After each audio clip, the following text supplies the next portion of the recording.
नमस्कार। आज फुर्सत वाले रविवार की श्रृंखला में मैंने एक कविता लिखी।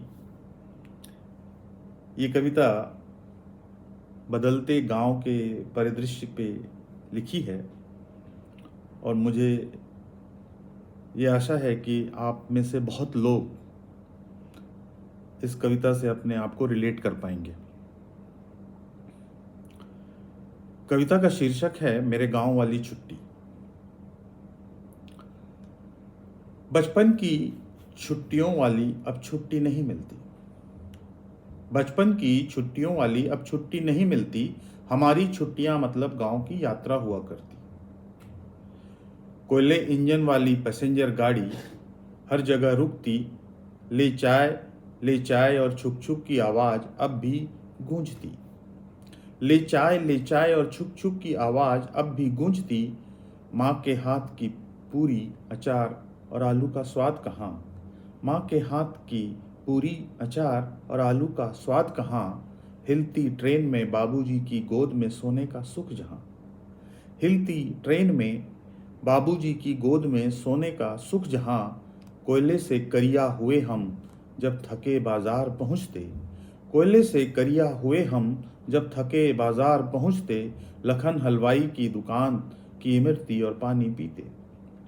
लखन हलवाई के दुकान की इमरती और पानी पीते। गांव के चाचा संग साइकिल में सामान लिए घर जाते। गांव के चाचा संग साइकिल में सामान लिए घर जाते। नहा धो नए कपड़े पहन तेल चुपड़ तैयार हो जाते। नहा धो नए कपड़े पहन तेल चुपड़ तैयार हो जाते।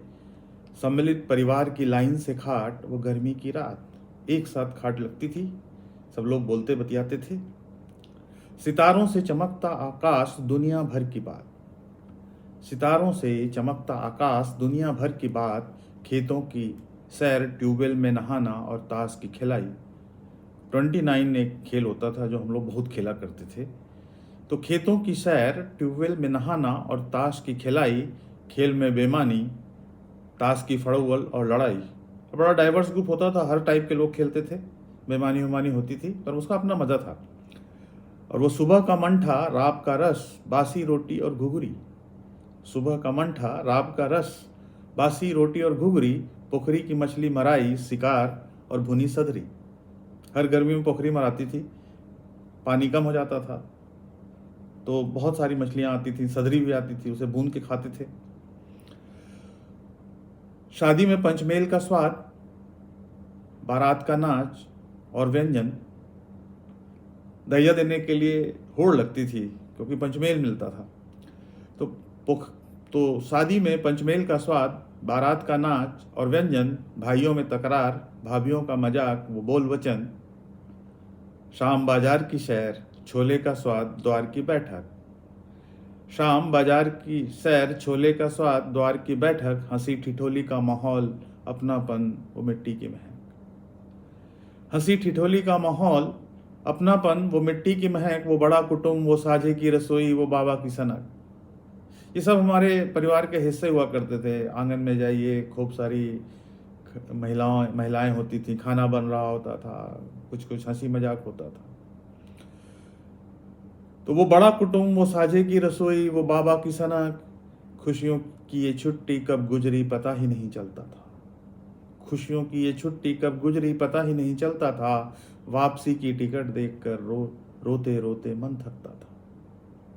वापसी की टिकट देखकर रोते रोते मन थकता था। और यहाँ से मैंने कुछ थोड़ी सी डीप लिखी है कुछ बातें जो मैंने देखा कि मैंने मेरे पिता के गांव प्रेम को अपनी नज़र से देखा। मैंने मेरे पिता के गांव प्रेम को अपनी नज़र से देखा। उसी दौर से करीबी रिश्तों को बिखरते सिमटते देखा। उसी दौर से करीबी रिश्तों को बिखरते सिमटते देखा। झूठे हक हिस्सों के लिए लोगों को लड़ते मरते देखा। झूठे हक हिस्सों के लिए लोगों को लड़ते मरते देखा। चंद रुपयों के लिए वहाँ धर्म ईमान बदलते देखा। चंद रुपयों के लिए वहाँ धर्म ईमान बदलते देखा। लोगों के पलायन और गांव के खाली सन्नाटे देखा।